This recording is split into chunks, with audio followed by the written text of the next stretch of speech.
लेकिन चित्त की जो नाना परिणति है वो जिनवाणी के पानी से शांत होती है। अगर कोई व्यक्ति आपको गलत दिख रहा हो तो पंडित जी साहब उसके लिए गलत विचार नहीं करना चाहिए, क्योंकि जैसा वो आज है वैसे आप कभी थे। अगर कोई जीव पंचेंद्रिय जीव की हिंसा कर रहा है, हाथ में छुरी लेके जीव को काट रहा है, आप उसको बचा तो नहीं सकते। अब तो क्या करोगे? क्या करोगे? आचार्य पूज्यपाद स्वामी कह रहे हैं भैया वहां एक धर्म ध्यान करो, अपाय विचय धर्म ध्यान करो। उपाय विचय धर्म ध्यान करो, लेकिन उस जीव के प्रति परिणाम खराब नहीं करना। क्यों? क्योंकि जैसा वो आज है वैसा तुम कभी ना कभी थे। भाव परिवर्तन में जो उसके आज भाव हुए हैं तुम्हारे भी कभी ना कभी वैसे हुए होंगे। ये संसार की अवस्था है। इसलिए क्या करें? शैलेश शिष्य पुनः प्रश्न करता है, गुरुदेव आपने कहा कि सुख तो मोक्ष में है, अगर वही सुख संसार में मिल जाए तो क्या जरूरत है मोक्ष जाने की? संसार में तर्क करने वाले भी हैं और कुतर्क करने वाले भी हैं। जिसकी जिस वस्तु के प्रति रुचि होती है, जिसकी जिस व्यक्ति के प्रति रुचि होती है, व्यक्ति का झुकाव रुझान वहां ही रहेगा। सत्य मानना अमित भैया, जिस व्यक्ति का जिस वस्तु के प्रति आकर्षण है वो वहीं झुकेगा। माना कि आपके पास कार जो है वो किसी बड़ी कंपनी की है, BMW की है, तो आपका रुझान वहीं जाएगा, कंपनी अच्छी है। किसी के पास मारुति की है तो उसको वो अच्छी लगती है, लेकिन शैलेश को बेचना है, उसको सारी कंपनी अच्छी लगती है। तो शैलेश भाई हिंदू को देते हो कार की, मुसलमान को, जैन को कि जैनेतर को? बोलो। वो कह रहे जो पैसे देता है मैं तो उसको देता हूं। तो जिसका जहां रुझान होता है उसका तर्क वहां होता है।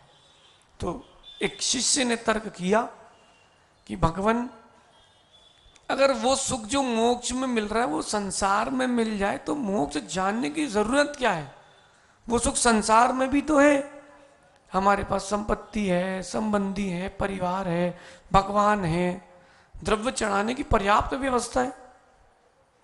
पंडित जी साहब स्वाध्याय करा देते हैं, चातुर्मास में महाराज लोग मिल जाते, बहुत सुख है। पूज्यपाद स्वामी कह रहे हैं तुमको सुख लग रहा है लेकिन है नहीं।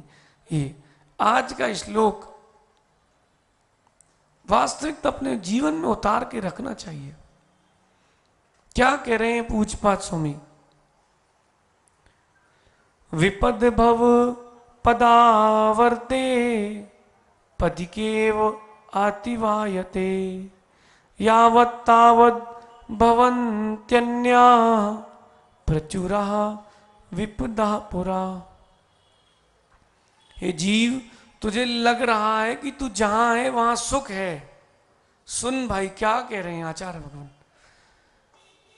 भव पद आवर्ते, संसार रूपी पैर से चलने वाले घटी यंत्र के समान, रहट की घटियों के समान, जब तक एक विपत्ति समाप्त होती है दूसरी विपत्ति संसारी जीव के पास आके पुनः प्रस्तुत हो जाती है।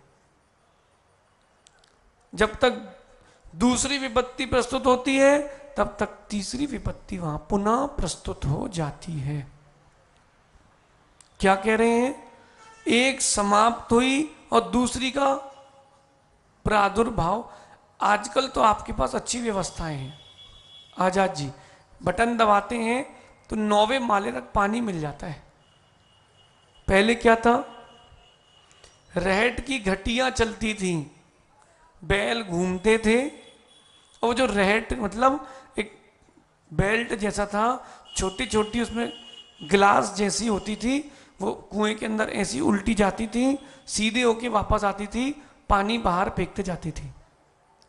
ऐसा देखा नहीं देखा हो किसी ने तो। अभी सागर के पास एक श्रीजी पाइप है, वहाँ एक अभी बची है म्यूजियम के जैसे, वहाँ कुएं से निकलती है ऐसी, तो वो पानी पूरा बाहर देती है।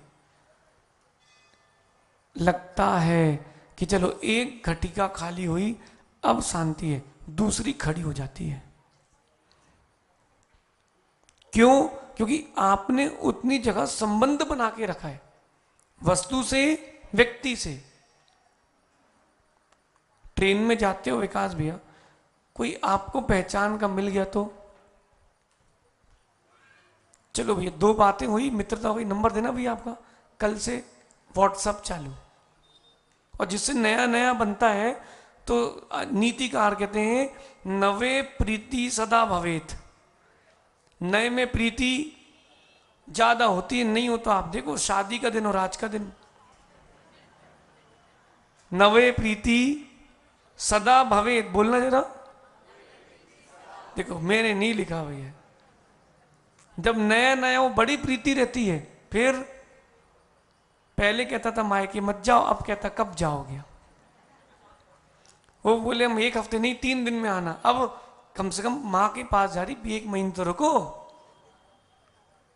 नवे प्रीति। आप लोग बताओ लॉकडाउन के समय परेशान हुए कि नहीं? क्यों? दिन भर घर पे बोले अब ये बनाओ, जैनों में तो यही समस्या, अब वो बनाओ। अब आप बताओ बर्तन धोए कि नहीं? अरे आप देखो कितनी परेशानी। ये विपत्ति कौन लाया घोड़ी में बैठ के? ये वरमाला पहना के विपत्ति में कौन आया? मां, एक संबंध नहीं, अब यहां चेतन के साथ अचेतन का संबंध पंडित जी। बच्चे हैं, पत्नी है, मां है, पिता है, घर है, मित्र है, व्यापारी है, और वस्तुएं, चलो चश्मा है, कपड़े हैं, घड़ी है। अजित व्यापार किसका है? हैं? मशीनों का। अब तुम मशीन लाए, अच्छी चल रही सो ठीक, खराब हो गई तो एक नई विपत्ति। 10th पास हो गई, अब भैया को 11th करना है, नई विपत्ति। 12th हो गई, अब बैचलर डिग्री करना, नई विपत्ति। और पास हो गए सो खुशी खुशी में विपत्ति आएगी, और फेल हो गए तो दुख में विपत्ति आएगी। ये संसार जो है पग पग पर विपत्ति है। जैसे एक एक प्रदेश पर दिख नहीं रहा, कर्म के प्रचय बैठे हैं, दिख नहीं रहे, लेकिन असंख्यात प्रदेश बैठे निगो दिया जीव है। ऐसे ही संसार में एक भी जगह ऐसी नहीं है जहां विपत्ति ना हो। कोई बता रहा था, बोले महाराज जी भूकंप आया था गुजरात में, क्या स्थिति थी? नवीन विपत्ति।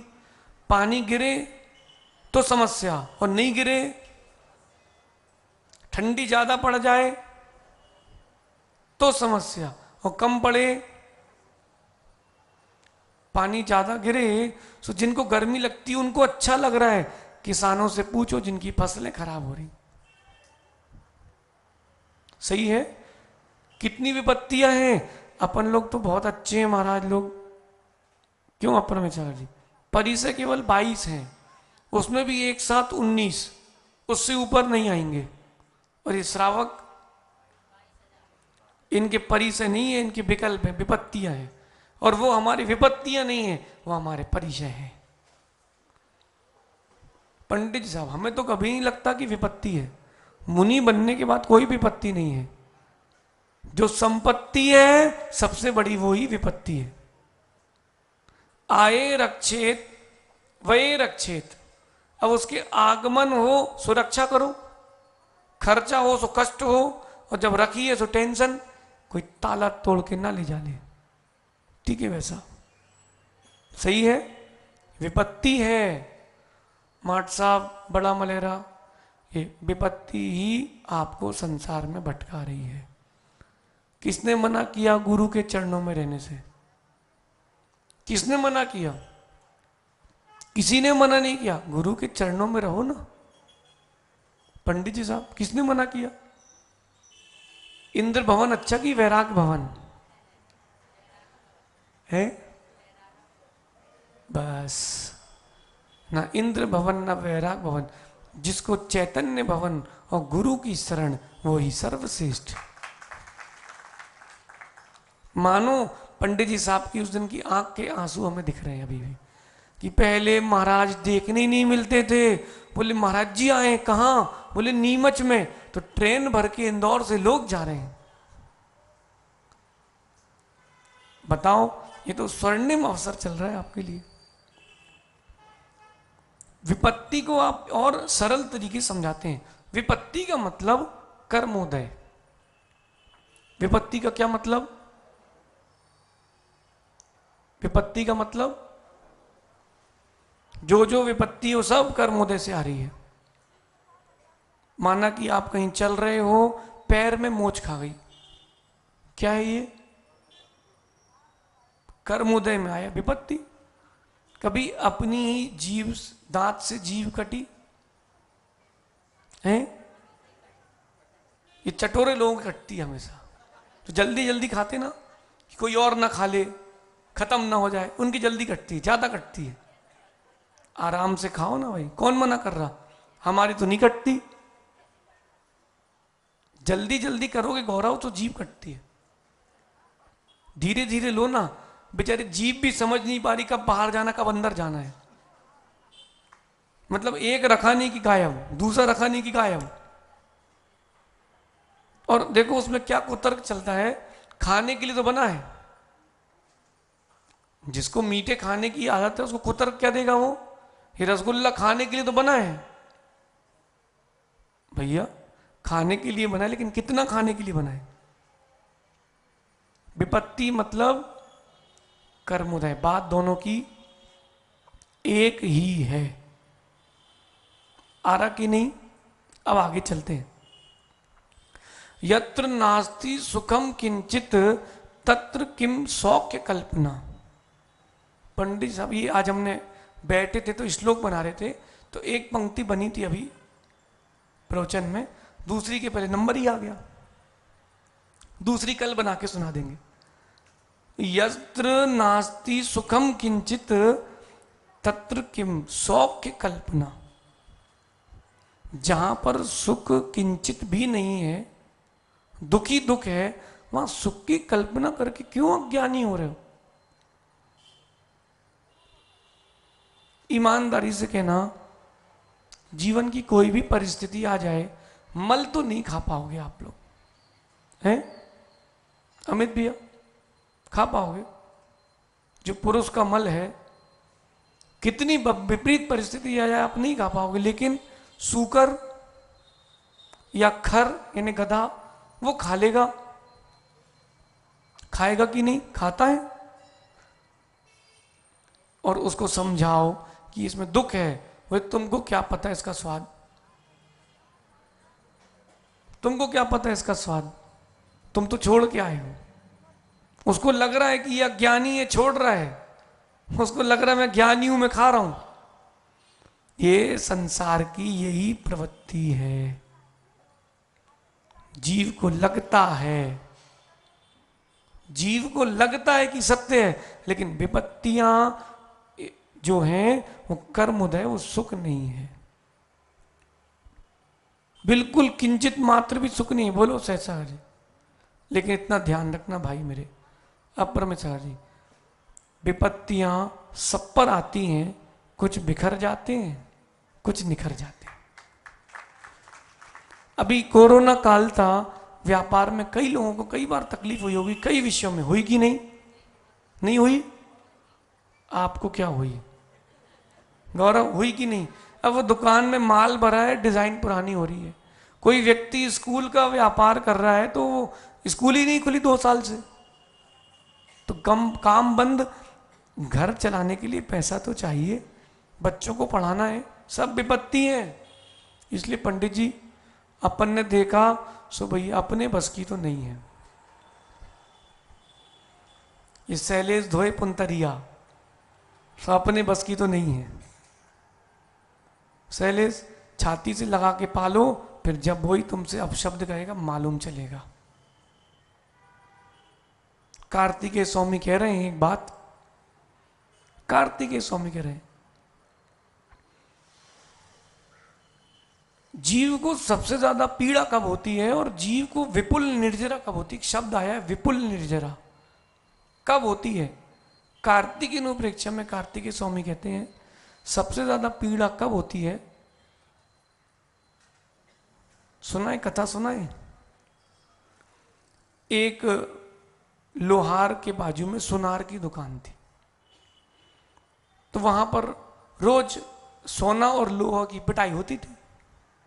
सहज सागर ठुक ठुक ठुक ठुक रोज ठुकते और फिर ठंडे पानी में डालें, फिर निकालें, फिर तपाएं, फिर ठोकें। एक दिन दोनों को एक ही बाल्टी में पानी कम था तो डाल दिया गया। दोनों अंदर बैठ के बात करते हैं, भाई कैसे हो। बोले हम तो ठीक है, तुम। बोले हम भी ठीक है।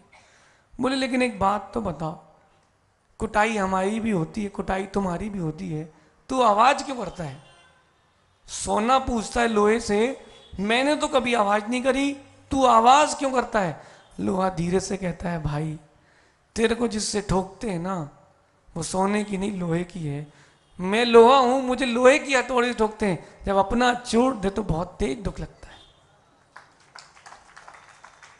और कार्तिकेय स्वामी कह रहे हैं और कोई अगर आपको अपना ही परिजन संबंधी दुख दे दे और तुम सहन करो तो विपुल निर्जरा होती है। बेटे की गाली में ज्यादा दुख होता है पड़ोसी की गाली से।